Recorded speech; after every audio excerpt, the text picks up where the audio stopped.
ಬ್ರಹ್ಮಸ್ವರೂಪ ಪರಮಾ ಜ್ಯೋತಿರೂಪಾ ಸನಾತನೀ ಸರ್ವವಿದ್ಯಾಧಿದೇವೀಯ ತಸ್ಯೈ ವಾಚೇ ನಮೋ ನಮಃ. ಶ್ರೀ ಗುರುಭ್ಯೋ ನಮಃ. ಪದವಾಕ್ಯ ಪ್ರಮಾಣಜ್ಞಂ ಮಧ್ವರಾತಂ ತಪೋನಿಧಿಂ ಗೋವಿಂದ ಪಂಡಿತಂ ವಂದೇ ಗೋವಿಂದ ಪತತಲ್ಲಜಂ.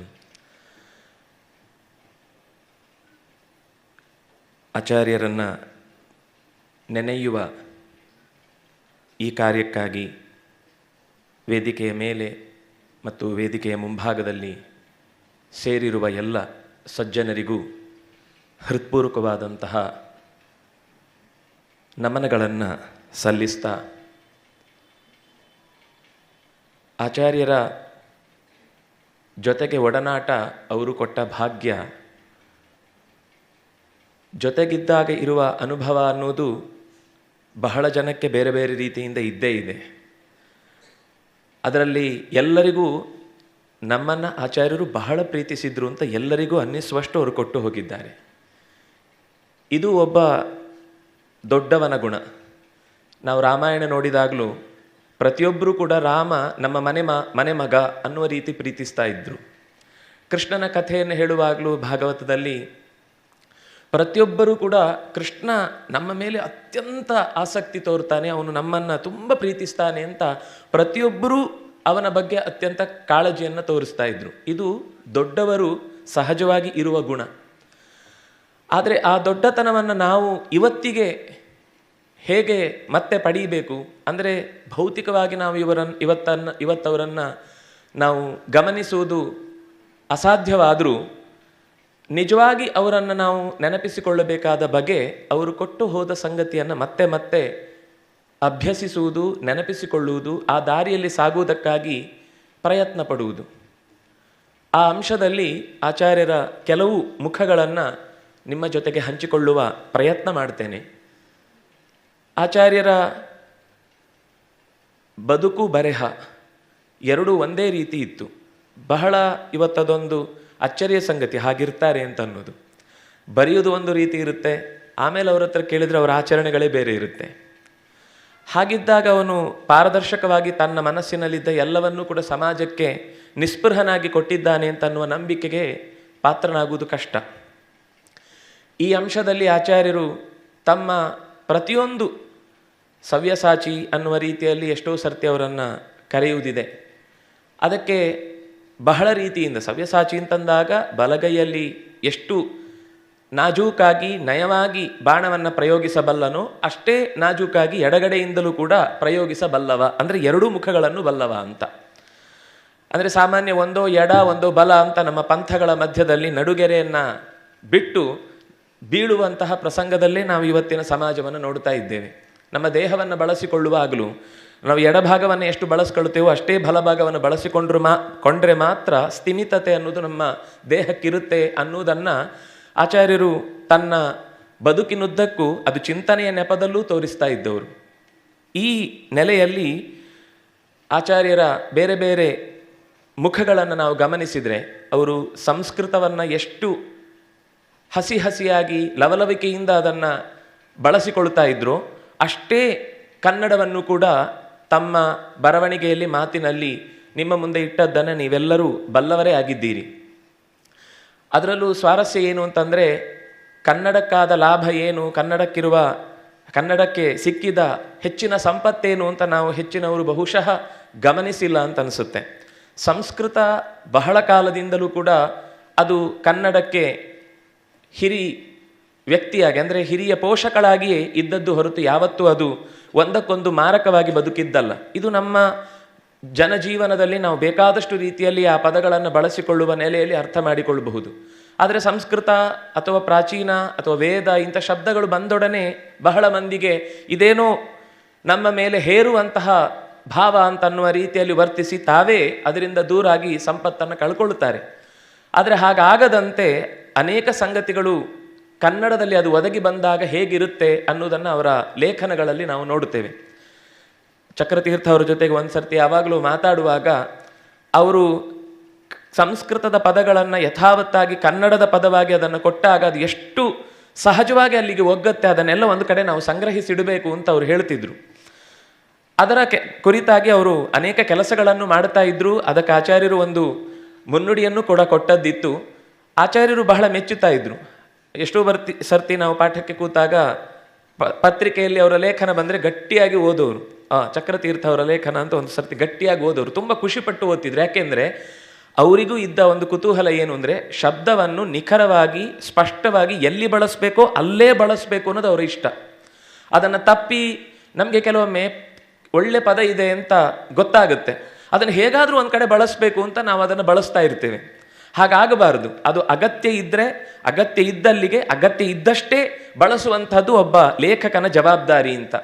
ಈ ಅಂಶದಲ್ಲಿ ಕರ್ಕಟಿಕ ಅಂತ ಶಬ್ದ ಇದೆ ಸಂಸ್ಕೃತದಲ್ಲಿ. ಅದನ್ನು ನಾವು ಕನ್ನಡದಲ್ಲಿ ಮುಳ್ಳು ಸೌತೆ ಅಂತ ಕರಿತೇವೆ. ಆದರೆ ಅವರ ತಲೆಯಲ್ಲಿ ಅದು ಓಡಿದ ರೀತಿ ತುಳುವಿನಲ್ಲಿ ಅದನ್ನು ಕೆರ್ಕತ್ತಿಗೆ ಅಂತಾರೆ. ಅದು ಕರ್ಕಟಿಕ ಅನ್ನುವ ಶಬ್ದದಿಂದಲೇ ಈ ಶಬ್ದ ಹುಟ್ಟಿದೆ ಅಂತನ್ನುವ ಒಂದು ಸೂಕ್ಷ್ಮವನ್ನು ಇದು ಒಂದು ನಾನು ಸುಮ್ಮನೆ ಉದಾಹರಣೆ ಕೊಟ್ಟದ್ದು. ಹೀಗೆ ಅವರ ಸಂಗ್ರಹ ರಾಮಾಯಣ ಅಂತ ನಾರಾಯಣ ಪಂಡಿತರು ಕೊಟ್ಟಿರುವ ತುಳುನಾಡಿನ ಸುಂದರವಾದ ಒಂದು ಮಹಾಕಾವ್ಯ. ಅವರು 2 ಮಹಾಕಾವ್ಯಗಳನ್ನು ಕೊಟ್ಟದ್ದು, ಒಂದು ಮಧ್ವವಿಜಯ, ಇನ್ನೊಂದು ಸಂಗ್ರಹ ರಾಮಾಯಣ ಅಂತ. ಆ ಸಂಗ್ರಹ ರಾಮಾಯಣದ ವ್ಯಾಖ್ಯಾನವನ್ನು ಹಳೆಯದನ್ನು ಜೊತೆಗಿಟ್ಟುಕೊಂಡು ತನ್ನದೂ ಒಂದು ಟಿಪ್ಪಣಿಯನ್ನು ಅದಕ್ಕೆ ಜೊತೆಗಿಟ್ಟಿದ್ದಾರೆ. ಆ ಟಿಪ್ಪಣಿ ಇಡುವಾಗ ಅದರಲ್ಲಿ ಅನೇಕ ಶಬ್ದಗಳು, ಈಗ ಮಾಧವಿ ಅಂತ ಇವತ್ತು ನಾವು ನೋಡಿದರೆ ಮಾಧವಿ ಅಂತಂದರೆ ಅದಕ್ಕೆ ಅನುವಾದಗಳನ್ನು ಗಮನಿಸುವಾಗ ಮಾಧವಿ ಪುಷ್ಪ ಅಂತ ಅಷ್ಟೇ ಬರೆದಿರ್ತಾರೆ. ಆಚಾರ್ಯರು ಇವತ್ತಿನ ನಮ್ಮ ಕನ್ನಡ ಭಾಷೆಯಲ್ಲಿ ಇರುವಂತಿಗೆ ಅಂತ ಒಂದು ಶಬ್ದ ಇದೆ, ಅದು ಈ ಪುಷ್ಪವನ್ನು ಹೇಳುವಂತಹ ಶಬ್ದ ಅನ್ನುವ ಗುರುತಿನೊಂದಿಗೆ ಭಾಷಾಯಾಮ್ ಅಂತ ಅದಕ್ಕೊಂದು ಕನ್ನಡದ ಶಬ್ದವನ್ನು ಹೀಗೆ ಹುಡುಕ್ತಾ ಹೋದರೆ ಆ ಇಡೀ 2 ವಾಲ್ಯೂಮ್ನ ಪುಸ್ತಕಗಳಲ್ಲಿ ಸುಮಾರು ಇನ್ನೊಂದು ಸಣ್ಣದಾದ ಸಂಸ್ಕೃತ ಮತ್ತು ಅಂದರೆ ಆ ಒಂದು ಪುಸ್ತಕದಿಂದ. ಹಾಗೆ ನಾವು ಭಗವದ್ಗೀತೆ ಉಳಿದಂತೆ ಅನೇಕ ಅವರ ಅನುವಾದಗಳನ್ನು ಗಮನಿಸುವಾಗ ಅದಕ್ಕೆ ತಕ್ಕ ಪದಗಳನ್ನು ಸರಿಯಾಗಿ ಬಳಸಿಕೊಂಡ ರೀತಿಯನ್ನು ನಾವು ಆಸ್ವಾದಿಸುವವರಾದರೆ, ಭಾಷೆಯ ಮೇಲೆ ಒಂದು ಸ್ವಲ್ಪ ಆಸಕ್ತಿ ಇರುವವರಾದರೆ, ಹಗಲಾದದ್ದು ರಾತ್ರಿ ಆದದ್ದು ಎರಡೂ ಗೊತ್ತಾಗದಷ್ಟು ಸಂಗ್ರಹ ಅವರ ಕೃತಿಗಳಲ್ಲಿ ನಮಗೆ ನೋಡ್ಲಿಕ್ಕೆ ಸಿಗುತ್ತೆ. ಆಚಾರ್ಯರ ನೆನಪಿನ ಶಕ್ತಿಯ ಬಗ್ಗೆ ನೀವೆಲ್ಲರೂ ತಿಳ್ಕೊಂಡವರೇ, ಗೊತ್ತಿದೆ. ಆದರೆ ಅದನ್ನು ಸರಿಯಾದ ಸಮಯಕ್ಕೆ, ಈಗ ವಸುಗಳು ಅಂದಾಗ ನಾವು ವಸುಗಳು ಅಂದರೆ 8 ಜನ ಇದ್ದೇವೆ ಅಂತ ಹೇಳಿ ಮುಂದೆ ಹೋದರೆ ಅವರ ಅಷ್ಟೂ ಹೆಸರನ್ನು, ಅದು ವಸುಗಳಿರಬಹುದು, ರುದ್ರರು 11 ಜನ ಇರಬಹುದು, ಆದಿತ್ಯರು 12 ಜನ ಇರಬಹುದು, ಅಥವಾ ಉಳಿದಂತೆ ಸಪ್ತರ್ಷಿಗಳಿರ್ಬೋದು, ಯಾವುದೇ ವಿಷಯ ಬಂದಾಗ ಅದಕ್ಕೆ ಸಂಬಂಧಪಟ್ಟ ಉಳಿದ ಹಿನ್ನೆಲೆಯನ್ನು ಎಲ್ಲವನ್ನೂ ಮುಂದಿಟ್ಟೆ ಓದುಗನಿಗೆ ಒಂದು ಸರ್ತಿ ಆ ಇಡೀ ಪ್ರಕರಣ ಅನ್ನೋದು ಅರ್ಥ ಆಗುವುದಕ್ಕೆ ಬೇಕಾದ ಪೀಠಿಕೆಯನ್ನು ಕೊಟ್ಟೆ ವಿವರವನ್ನು ಕೊಡ್ತಾ ಇದ್ದದ್ದು ಅದು ಬರವಣಿಗೆಯಲ್ಲೂ ಇರ್ತಿತ್ತು. ವ್ಯಾಕರಣ ಅನ್ನೋದು ಭಾಷೆಗೆ ಸಂಬಂಧಪಟ್ಟಂತೆ ಅದರ ತಪ್ಪು ಒಪ್ಪುಗಳನ್ನು ನಿರ್ಧರಿಸುವಂತಹ ಒಂದು ಶಾಸ್ತ್ರ. ನಾವು ಪ್ರಾಚೀನ ವ್ಯಾಕರಣದ ಶಾಸ್ತ್ರದ ಹಿನ್ನೆಲೆಯಲ್ಲಿ ಇದು ಸರಿ ಇದು ತಪ್ಪು ಅಂತ ನಿರ್ಧರಿಸಿದರೆ ಆಚಾರ್ಯರು ಅದನ್ನು ಹೊರಗೆ ಹಚ್ಚಿ, ಇಲ್ಲ ಈ ಶಬ್ದ ಹೀಗೆ ಬರುವುದು ಸರಿ ಹೋಗುವುದಿಲ್ಲ, ಅಲ್ಲ ಸೂತ್ರ ಹಾಗಿದೆ ಅಂದರೆ ಸೂತ್ರ ಹಾಗಿದ್ದರೆ ಶಬ್ದ ಹಾಗಿದ್ದನ್ನು ಸೂತ್ರಕ್ಕೆ ಜೋಡಿಸಬೇಕು ಹೊರತು ಶಬ್ದ ಇಲ್ಲದನ್ನು ಸೂತ್ರದ ಜೊತೆಗೆ ಹೋಲಿಸ್ಲಿಕ್ಕೆ ಆಗುವುದಿಲ್ಲ. ಯಾಕೆಂದರೆ ಅದಕ್ಕೆ ನಮ್ಮ ಭಾಷೆಯಲ್ಲಿ ಹೇಳುವುದಾದರೆ, ಎಲ್ರಿಗೂ ನಾನೊಂದು ಸಮಾನವಾದ ಟೊಪ್ಪಿಗೆಯನ್ನು ಹೊಲಿಸಿಕೊಂಡು ಬಂದು ನಿಮ್ಗೆಲ್ಲರ ತಲೆಯಲ್ಲೂ ಹೊದಿಸ್ಲಿಕ್ಕೆ ಹೋಗಿ ಅದು ಸರಿ ಹೋಗಲಿಲ್ಲ ಅಂದರೆ ಚಿಕ್ಕವರಿಗೆ ತಲೆ ಕಣ್ಣು ಮುಚ್ಚುವ ಹಾಗೆ, ದೊಡ್ಡ ತಲೆ ಇದ್ದವರಿಗೆ ತಲೆ ಕೆತ್ತುವ ಹಾಗಾದರೆ ಅದು ಶಾಸ್ತ್ರ ಆಗುವುದಿಲ್ಲ. ಆಯಾ ಸಂದರ್ಭಕ್ಕೆ ಸರಿಯಾಗಿ ಆ ಶಾಸ್ತ್ರದ ನಿಯಮಗಳನ್ನು ಬೋಧಿಸಬೇಕಾದದ್ದು ಕ್ರಮ. ಹಾಗಾಗಿ ಅವರು ಅದಕ್ಕೋಸ್ಕರ ಪ್ರತ್ನ ಛಂದೋಮೀಮಾಂಸಾ ಅಂತ ಒಂದು ಛಂದಸ್ಸಿಗೆ ಮಾತ್ರ ಸಂಬಂಧಪಟ್ಟಂತೆ, ವೇದಗಳಿಗೆ ಸಂಬಂಧಪಟ್ಟಂತೆ ಒಂದು ಸೂತ್ರದ ವಿವರವನ್ನೇ ಕೊಟ್ಟರು. ಅದು ಇವತ್ತಿಗೂ ಮತ್ತೆ ಯೋಚನೆ ಮಾಡಿದರೆ ಒಂದು ಪ್ರಬಂಧಕ್ಕಾಗುವಷ್ಟು ದೊಡ್ಡ ವಿಷಯವನ್ನು ಅಲ್ಲಿ ಸಂಗ್ರಹ ಮಾಡಿದ್ದಾರೆ. ಆಚಾರ್ಯರ ಪುಸ್ತಕ ಅಂತಂದಾಗ ಅದರ ಮುನ್ನುಡಿ, ಹಿನ್ನುಡಿ, ಮುಖಪುಟ, ಟಿಪ್ಪಣಿ, ಅದಕ್ಕೆ ಸಂಬಂಧಪಟ್ಟಂತೆ ಉಳಿದ ಏನಾದರೂ ಕೋಟ್ ಉಲ್ಲೇಖಗಳು, ಇದೆಲ್ಲವೂ ಅಪೂರ್ವವಾಗಿರುತ್ತೆ. ಎಷ್ಟೋ ಜನ ಮುನ್ನುಡಿಯನ್ನೇ ಓದಿಕೊಂಡು ನಾವು ಆ ಇಡೀ ವಿಷಯವನ್ನು ತಿಳ್ಕೊಂಡಿದ್ದೇವೆ ಅಂತ ಮಾತಾಡುವುದನ್ನು ನಾವು ನೋಡುತ್ತೇವೆ. ಒಳಗೆ ಓದದೇ ಇದ್ರೂ ಮುನ್ನುಡಿಯಲ್ಲಿ ಬೇಕಾದ ಸಾರಭೂತವಾದ ಕೆಲವು ಅಂಶಗಳನ್ನು ಅವರು, ಇದರ ಇಡೀ ಗ್ರಂಥದ ಮುಖ್ಯ ಎಸೆನ್ಸ್ ಏನು ಅನ್ನೋದನ್ನು ಅವರ ಪೀಠಿಕೆಯಲ್ಲೇ ಕೊಟ್ಟು ಹೋಗಿದ್ರಿಂದಾಗಿ ಬಹಳ ಜನಕ್ಕೆ ಅದರ ಸಾರವನ್ನು ಸ್ವೀಕರಿಸುವಂತಹ ಅನುಕೂಲ ಆಗ್ತಿತ್ತು. ಅದರ ಹಿನ್ನುಡಿಯಲ್ಲಂತೂ ಇಡೀ ಒಂದು 10 ವಾಕ್ಯಗಳಲ್ಲಿ ಗ್ರಂಥದ ಅತ್ಯಂತ ಸಾರಭೂತವಾದ, ಅದನ್ನು ಓದಿದ ತಕ್ಷಣ ಒಳಗಿನದ್ದು ಓದಲೇಬೇಕು ಅನ್ನುವ ಭಾವನೆ ಬರುವಂತೆ ಅದರ ವಿವರಣೆಗಳಿದ್ದವು. ಇನ್ನು ಆಚಾರ್ಯರ ಲೇಖನಗಳಲ್ಲಿ ಅಥವಾ ವ್ಯಾಖ್ಯಾನಗಳಲ್ಲಿ ಅನೇಕ ಕೋಶಗಳನ್ನು ಉಲ್ಲೇಖ ಮಾಡುತ್ತಾರೆ. ಸಾಮಾನ್ಯ ನಮ್ಮಲ್ಲಿ ಅಮರ ಕೋಶವನ್ನು, ನಾಮಲಿಂಗಾನುಶಾಸನವನ್ನೇ, ಅಮರಸಿಂಹನದ್ದನ್ನೇ ಉಪಯೋಗಿಸಿ ನಾವು ಹೇಳುವುದಾದರೆ, ಆಚಾರ್ಯರು ಅತ್ಯಂತ ಅಪೂರ್ವವಾದ, ಅದು ಹಲಾಯುಧ ಇರಬಹುದು, ಮಂಖ ಇರಬಹುದು, ಅಥವಾ ಮೇದಿನಿ ಇರಬಹುದು, ಇಂಥ ಅಪೂರ್ವ ಕೋಶಗಳಿಂದ, ಹೊಸ ಮುಖಗಳಿಂದ ಈ ವಿವರಣೆಯನ್ನು ನೋಡುವುದಕ್ಕೆ ಸಾಧ್ಯವಾಗುವಂತಹ ದೃಷ್ಟಿಯನ್ನು ನಾನು ಎಲ್ಲ ಕಡೆಯಿಂದಲೂ ಒಂದೊಂದು ಹೆಕ್ಕಿ, ಯಾಕೆಂದರೆ ಅನ್ನ ಬೆಂದಿದೆ ಅಂತ ಅಗಳು ನೋಡಿದರೆ ಸಾಕು ಅನ್ನುವ ಹಾಗೆ ನಿಮ್ಮ ಮುಂದೆ ಇಡ್ತಾ ಇದ್ದೇನೆ. ಇನ್ನು ಅನುವಾದದ ದೃಷ್ಟಿಯಿಂದ ನೋಡಿದರೆ, ಕುರುಭುಂಕ್ಷಚ ಕರ್ಮ ನಿಜಂ ನಿಯತಂ ಹರಿಪಾದ ವಿನಮ್ರ ಧಿಯಾ ಸತತಂ, ಈ ಮಾತು ಕೇಳಿರ್ತೇವೆ. ಅದನ್ನು ಎಷ್ಟು ಅಂದರೆ ಅದು ಇಡೀ ಜೀವನದ ಸಾರ. ನಮಗೆ ಇಡೀ ಯಾವುದೇ ಸಂದರ್ಭದಲ್ಲೂ ನಮ್ಮ ಸಂದೇಹವನ್ನು ಅಥವಾ ನಮ್ಮ ವ್ಯಥೆಯನ್ನು ಕಳೆಯುವಂತಹ ಒಂದು ಮಾತಾಡಿ ಅಂತ ಯಾರಾದರೂ ಕೇಳಿದರೆ, ಅದನ್ನು ನಾವು ಕನ್ನಡದಲ್ಲಿ ಹೇಳುವ ಹಾಗೆ ಈ ಆಚಾರ್ಯರ ಮಾತಿನ ಮೂಲಕ ನೆನಪಿಸಿಕೊಳ್ಳುವುದಾದರೆ, ನಿನ್ನ ಪಾಲಿನ ಕರ್ಮ ಮಾಡು ಬಂದುದ ನುಣ್ಣು ಹರಿಯ ಚರಣಗಳರಿವು ತಪ್ಪದಿರಲಿ. ಇದು ಎಷ್ಟು ಸಾರಭೂತವಾದ ಸಂಗತಿ ಅಂದರೆ, ನಮ್ಮಲ್ಲಿ ಇವತ್ತು ಹ್ಯೂಮನ್ ರೈಟ್ ಕಮಿಷನ್ ಇದೆ, ಆದರೆ ಹ್ಯೂಮನ್ ಡ್ಯೂಟಿ ಕಮಿಷನ್ ಅಂತ ಎಲ್ಲೂ ಇಲ್ಲ. ನಮ್ಮ ಕರ್ತವ್ಯ ಏನು ಅಂತ ನಾವು ಯೋಚನೆ ಮಾಡಿ ಇದು ಬಿಟ್ಟಿದ್ದೆ, ಅದರಿಂದ ಇದನ್ನು ಮಾಡಬೇಕು ಅಂತ ಯೋಚಿಸುವುದಿಲ್ಲ. ನಮ್ಗೆ ಇಂಥದ್ದು ಸಿಗಬೇಕಿತ್ತು, ಅದು ಸಿಕ್ಕಿಲ್ಲ, ಹಕ್ಕು ಅಂತ ಹಠ ಮಾಡುವ ಯೋಚನೆಗಳ ಮಧ್ಯದಲ್ಲಿ ನಿನ್ನ ಪಾಲಿನ ಕರ್ಮ ಮಾಡು, ಮೊದಲು ನಿನ್ನ ಜವಾಬ್ದಾರಿ ಏನಿದೆ ನಿರ್ವಹಿಸು, ಆಮೇಲೆ ಬಂದುದನ್ನುಣ್ಣು. ಅದರಲ್ಲೂ ಕೂಡ ಇದೇ ಬರಬೇಕು ಅಂತ ಯೋಚನೆ ಮಾಡಬೇಡ. ಏನು ಬರುತ್ತೋ, ಇದು ಡಿ ವಿ ಜಿ ಅವರ ಮಾತಿನ ಸ್ವರೂಪವನ್ನು ಕೂಡ ನೆನಪಿಸುವ ಹಾಗಿರುವಂಥದ್ದು. ಬಾರೆನೆಂಬುದ ಬಿಡು ಹರುಷಕ್ಕಿದೆ ದಾರಿ ಅಂತ. ಹಾಗೆ ಬಂದುದ ನುಣ್ಣು, ಆದರೆ ಭಗವಂತನ ಚರಣಗಳ ಅರಿವು ತಪ್ಪದಿರಲಿ. ಇದು ಯಾವತ್ತೂ ಕೂಡ ನಾವೇನೇ ಕರ್ತವ್ಯ ನಿರ್ವಹಿಸಿದ್ರೂ ನಮ್ಮನ್ನು ಮೀರಿದ ಒಂದು ಶಕ್ತಿ ನಮ್ಮ ಹಿಂದೆ ಇದೆ ಅನ್ನುವ ಎಚ್ಚರ ಇದ್ದು, ಅದು ನಮ್ಮನ್ನು ಪೊರೆಯತ್ತೆ ಎನ್ನುವ ಭರವಸೆ ಇದ್ದರೆ ನಾವು ಡಿಪ್ರೆಷನ್ನಿಗೋ ಅಥವಾ ವ್ಯಥೆಯಿಂದ ಏನಾದರೂ ಅನರ್ಥ ಮಾಡಿಕೊಳ್ಳುವುದಕ್ಕೋ ಅವಕಾಶ ಇರುವುದಿಲ್ಲ. ಇಲ್ಲ, ಯಾಕೆಂದರೆ ಕಾಲ ಎಷ್ಟೋ ಸರ್ತಿ ನಿಧಾನಕ್ಕೆ ದಾಟಿದ ಮೇಲೆ ಉತ್ತರವನ್ನು ಕೊಡುವಂಥದ್ದನ್ನು ನೋಡುತ್ತೇವೆ. ಹಾಗೆ ಅವರ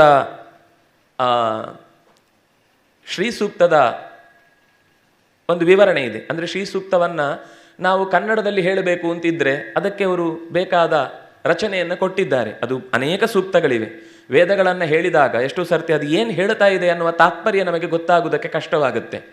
ಅದಕ್ಕಾಗಿ ಅವರು ಮನೆಯಲ್ಲಿ ಹೆಣ್ಣು ಮಕ್ಕಳೂ ಕೂಡ ಅಥವಾ ಯಾರೇ ಭಾಷೆ ಬರದ, ಸಂಸ್ಕೃತ ಗೊತ್ತಿರದ ಮಂದಿಯೂ ಕೂಡ ತಮ್ಮ ನಿತ್ಯದಲ್ಲಿ ಭಗವಂತನ ಸ್ಮರಣೆ ಅಥವಾ ಈ ಆರ್ಷ ಸಾಹಿತ್ಯವನ್ನು ತಮ್ಮ ಮನಸ್ಸಿನಲ್ಲಿ ಮೆಲುಕು ಹಾಕುವುದಕ್ಕೆ ಅನುಕೂಲವಾಗುವಂತೆ ಅದನ್ನು ಪದ್ಯದ ರೂಪದಲ್ಲಿ ಕೊಟ್ಟಿದ್ದಾರೆ. ನಮಗೆ ಗೊತ್ತು, ಗಂಧದ್ವಾರಾಂ ದುರಾಧರ್ಷಾಂ ನಿತ್ಯಪುಷ್ಟಾಂ ಕರೀಷಿಣೀಂ ಈಶ್ವರೀಂ ಸರ್ವಭೂತಾನಾಂ ತಾಂ ಇಹ ಉಪಶ್ರಿಯಂ. ಈ ಪದ್ಯದಲ್ಲಿ ಶ್ರೀ ಸೂಕ್ತ ಅಂತಂದಾಗ ಲಕ್ಷ್ಮಿಯ ಪ್ರಾರ್ಥನೆ ಅಂತಿದೆ. ಅದನ್ನು ಅವರು ಕನ್ನಡದಲ್ಲಿ ಕೊಟ್ಟ ರೀತಿ, ಮಣ್ಣ ಕಂಪಿನ ಗುರುತು ಯಾರ ಅಂಕೆಗೂ ಹೊರತು ಗಂಧದ್ವಾರಾಂ, ಗಂಧದಿಂದಲೇ ಗುರುತು ಹಾಕಿಕೊಳ್ಳುವವಳು, ಗುರುತು ಸಿಗುವವಳು. ದುರಾಧರ್ಷಾಂ, ಯಾರ ಅಂಕೆಗೂ ಹೊರತು, ಅವಳು ಯಾರ ನಿಯಮನಕ್ಕೂ ಸಿಗುವವಳಲ್ಲ.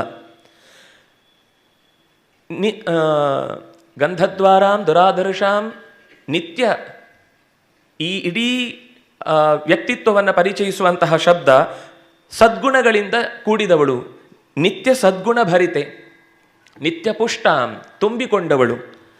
ಕರೀಷಿಣೀಂ, ಸಾಮಾನ್ಯ ಕರೀಷ ಅನ್ನುವ ಶಬ್ದ ಗೋಮಯ ಅನ್ನುವ ಅರ್ಥದಲ್ಲಿ ಲೆಕ್ಸಿಕನ್ ಮೀನಿಂಗನ್ನು ನೋಡಿದರೆ ಗೊತ್ತಾಗುತ್ತೆ. ಆದರೆ ಅದು ವೇದಕ್ಕೆ ಆ ಅಭಿಪ್ರಾಯ ಇಲ್ಲ. ಹೌದು, ಗೋಮಯದಲ್ಲೂ ಭಗವಂತನ ಸನ್ನಿಧಾನ ಇರುವ ಹಾಗೆ ಲಕ್ಷ್ಮೀ ವಿಶೇಷ ಸನ್ನಿಧಾನ ಇದೆ ಅಂತ ಒಂದು ಹಿನ್ನೆಲೆಯಲ್ಲಿ ಅದರ ಅರ್ಥ ಇದೆ. ಆದರೆ ಆಚಾರ್ಯರು ಅದರ ಶಬ್ದದ ನಿಜವಾದ ಅರ್ಥಕ್ಕೆ ಹೋದರೆ ಕರ್ತುಮಿಚ್ಛಾ ಕರೀಷ, ಮಾಡುವ ಬಯಕೆ ಉಳ್ಳವಳು, ಕಾರ್ಯವನ್ನು ಪೂರ್ಣಗೊಳಿಸುವ ಆಸಕ್ತಿ ಉಳ್ಳವಳು. ಅಂತಹ ಕರೀಷಿಣಿ ಅನ್ನುವ ಶಬ್ದವನ್ನು ಅವರು ಅನುವಾದ ಮಾಡುವಾಗ ಸೃಷ್ಟಿಚರಿತೆ, ಭಗವಂತನ ಎಲ್ಲ ಕಾರ್ಯದಲ್ಲೂ ಒಂದು ರೂಪದಿಂದ ತಾನೂ ಇದ್ದು ಕಾರ್ಯವನ್ನು ನಿರ್ವಹಿಸುವ ವಿಶ್ವರೂಪಿಣಿಯಾಗಿ ಕಾರ್ಯನಿರ್ವಹಿಸುವವಳು ಅನ್ನೋದನ್ನು ಹೇಳಿ, ಎಲ್ಲ ಬಗೆಯ ಜೀವಜಾತಕ್ಕೂ ಇವಳೊಡತಿ ಅಂಥ ಸಿರಿ ಕರುಣೆಯನ್ನು ಕರೆವೆನು ಇತ್ತ. ತಾಮಿಹ ನಾನು ಉಪಹ್ವಯೇ, ಈ ಆಕೆಯನ್ನು ನನ್ನ ಮನೆಯತ್ತ ಕರೀತೇನೆ ಅನ್ನುವ ಅನುವಾದದ ಮಾತನ್ನು ನಾವು ನೋಡುತ್ತೇವೆ. ಸ್ವತಂತ್ರವಾದ ಪದ್ಯಗಳು ಬೇಕಾದಷ್ಟು ನಾವು ನೋಡುತ್ತೇವೆ. ಶಕುಂತಲೆಯ ಪದ್ಯದಲ್ಲಾಗುವಾಗ ಕಣ್ವ ಕೂಡ ಕಣ್ಣು ಬಿಟ್ಟ ಏನು ನಡೆದು ಹೋಯಿತು, ಮದುವೆಗೆಂದು ತಂದ ದರ್ಭೆ ಜಾತಕರ್ಮ ಕಾಯಿತು. ಇಡೀ ಕಥೆಯನ್ನು ಒಂದು ಸಾಲಿನಲ್ಲಿ ಅದು ಸಂಗ್ರಹಿಸುವ ರೀತಿ, ಅದು ಶೃಂಗಾರ ಅಂತೂ ಸಹಜ ಶೃಂಗಾರ, ಸ್ವಾಭಾವಿಕವಾದ ಶೃಂಗಾರ.